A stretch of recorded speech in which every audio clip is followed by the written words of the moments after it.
A lot of strange things happening with fires all across the world, particularly in Canada.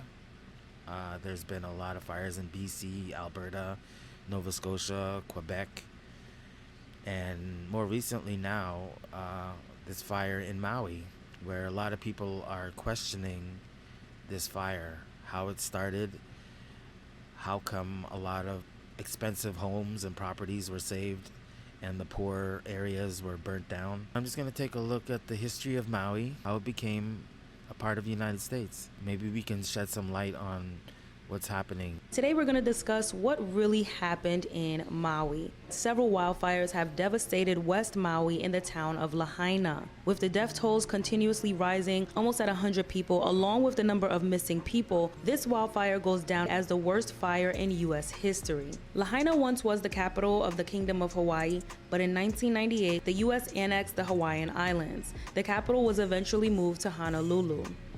Lahaina was filled with native property and business owners that refused to sell their properties to conglomerates. It was an unglobalized prime oceanfront property still owned and managed by the natives, and is one of the theories as to what caused this atomic fire.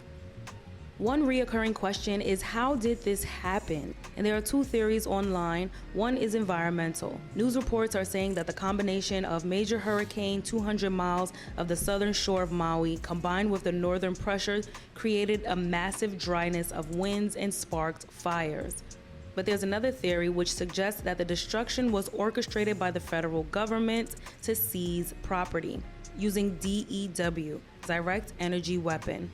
Direct energy weapons use concentrated electromagnetic energy to combat enemy forces and assets. These weapons include high-energy lasers and other high-power electromagnets, such as millimeter wave and high-power microwave weapons. Type of weaponry? The U.S. Navy uses DEWs for power projection and integrated defense missions. Now, ironically, there is a U.S. Navy port just 7 miles from downtown Honolulu. But this is all Joe just Biden a theory. just announced that the federal government will provide aid to those that lost their homes. That means homeowners who lost their houses and properties can now loan money from the federal government at a low interest rate. Your super valuable property that is skyrocketing in value, you can now get a new mortgage courtesy of Uncle Sam.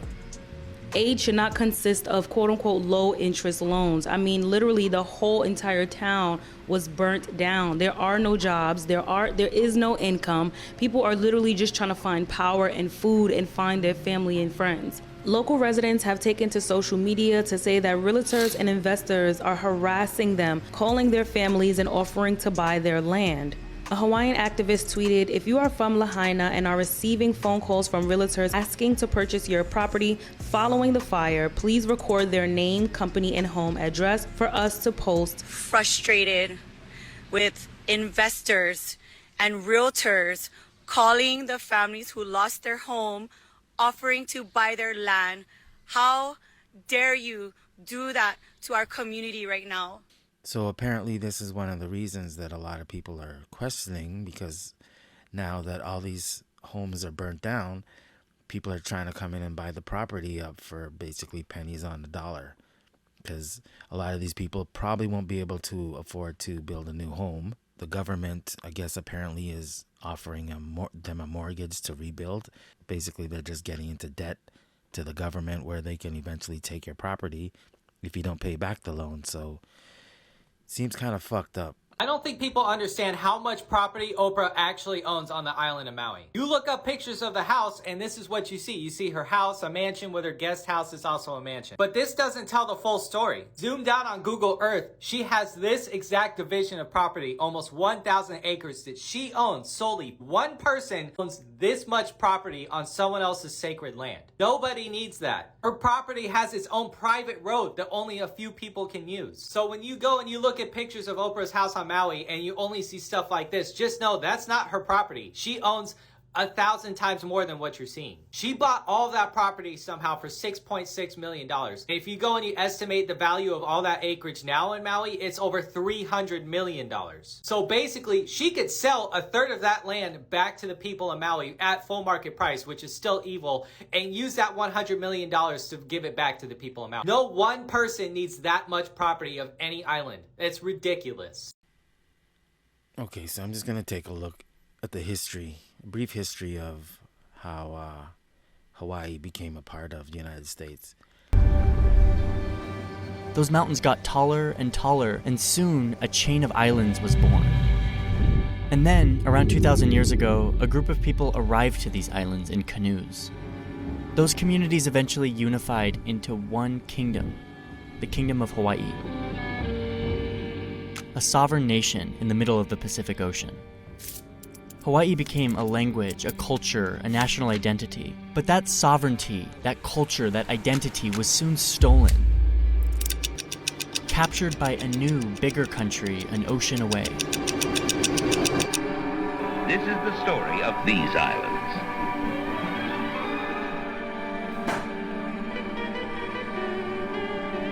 For millions of years, there was no land here, only the sea. Hawaii's half-century-old request for statehood is granted. The Kingdom of Hawaii remained Their a request fairly for remote, statehood? disconnected country for many years. So they're saying Until they these requested guys to be a arrived. part of the United States? During the 17 and I don't think 1800s, so. many people from Europe and the United States came to visit Hawaii, mainly on expeditions of exploring the ocean. But the ones that stayed were mainly Americans, who arrived to these islands wanting to talk about Jesus. For the most part, the Kingdom of Hawaii welcomed these visitors.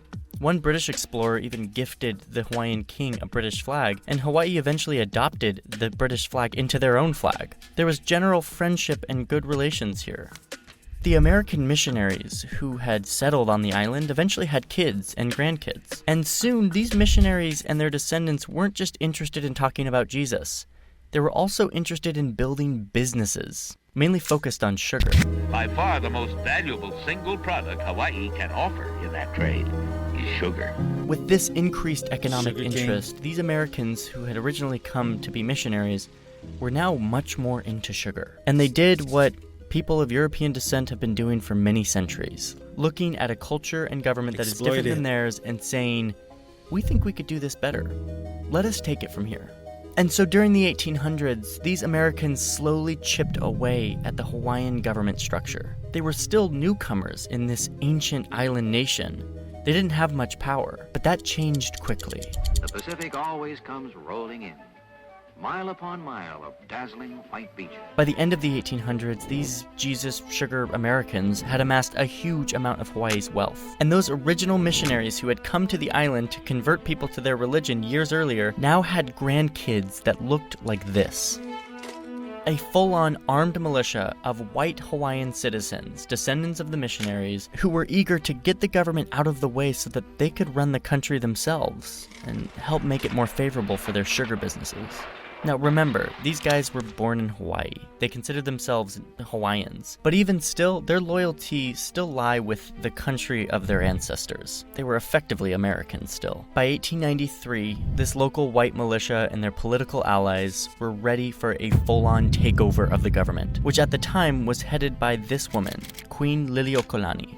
The sugar missionaries were still a minority, and a full-on overthrow of the government would have been hard by themselves. But luckily for them, they had help. The American ambassador of Hawaii at the time helped coordinate the arrival of an American military ship and troops to show up on the shores of the island of Oahu into the Wow. capital city of Honolulu. Up until this point, the conflict in Hawaii was technically internal, meaning it was between the locals and the white missionaries who were technically locals because they were born there. But the moment the US arrived to Honolulu to provide military backup for a government overthrow, it became a full-on military coup sponsored by a foreign power, a cardinal sin in international relations. But even still, the government backed the overthrow. The Queen was forced to give up her power, and they put this guy as the leader of the new Republic of Hawaii. His name was Sanford Dole.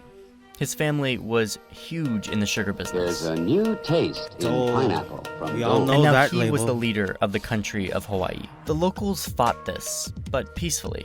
They protested. Nearly every adult on the islands signed a petition condemning the takeover.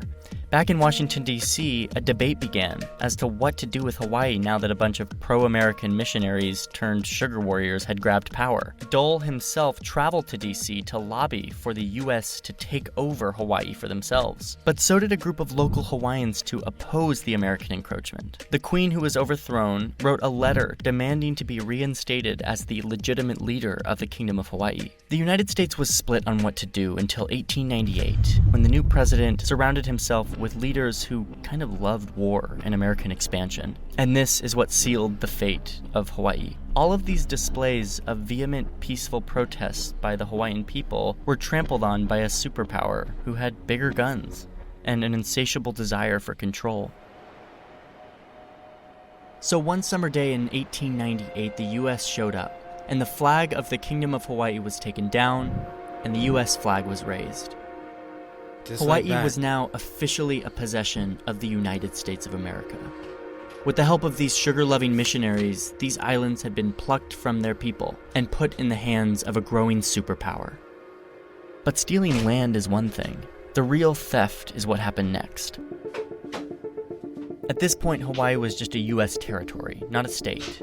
But even still, the U.S. began a deep, widespread destruction of Hawaiian way of life. The Hawaiian language was banned in schools, and government and businesses were by law required to be conducted in English. The U.S. began developing land, often on sacred sites, and the history itself was censored, to make it seem as if the Hawaiian people welcomed the U.S. without a fight. Much of the real history became inaccessible because it was only documented in the Hawaiian language, which was beginning to die. And then, in 1959, Hawaii became the 50th state of the Union, and quickly became the place we know today.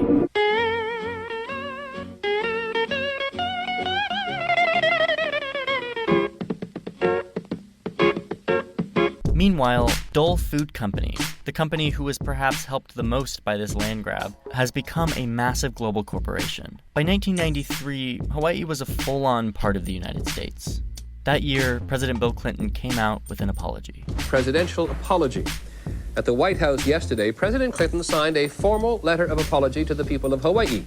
He was apologizing on behalf of the U.S. government for the government's involvement 100 years ago in removing the independent Hawaiian monarchy by force. But despite this horrendous land grab and the pillaging and theft of these islands, A fucking written apology for taking the land.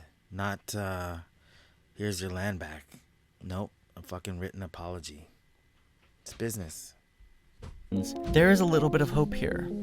That spirit of peaceful resistance that led to petitions and protests back in 1893 persisted even after the takeover. The Hawaiian language was delicately preserved through painstaking effort, and today there are full immersion Hawaiian language public schools. Hawaiian traditions have stayed alive, and last year, Hawaiians showed that they were not willing to give up their sacred sites. They staged a dramatic protest to protect a holy mountain that was slated to be developed on. Hawaii may have been stolen, and attempts made to erase its culture, but while the negative effects of this imperial land grab are wide-reaching, many pillars of this beautiful culture have survived. So that was a little bit of history on how Hawaii became a part of the United States. To me, it'd be even more proof that you think that there was something underhanded going on there. And that's just a little something that's going on in August. And leave me a comment down below. Let me know what your thoughts are on it, and we'll see you next time.